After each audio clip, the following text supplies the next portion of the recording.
Hi, it's Nina. Hello and welcome again on our radio channel. And in today's video, we're gonna talk about how to fix Instagram story is unavailable.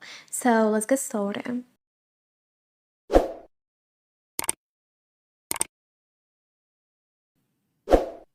Well, if you open up Instagram, then for example, open a random story, for example, this one. So here the story appear normally, but then if you want to open a story again and it appears like this, then it means that this person has deleted it. So even if you close the app and then go back to the story, it may not work. And because the owner of the story has deleted it. Another reason, it might be because Instagram itself is down. So the story cannot connect to Instagram server.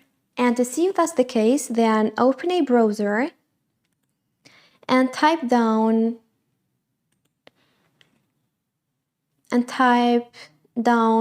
detector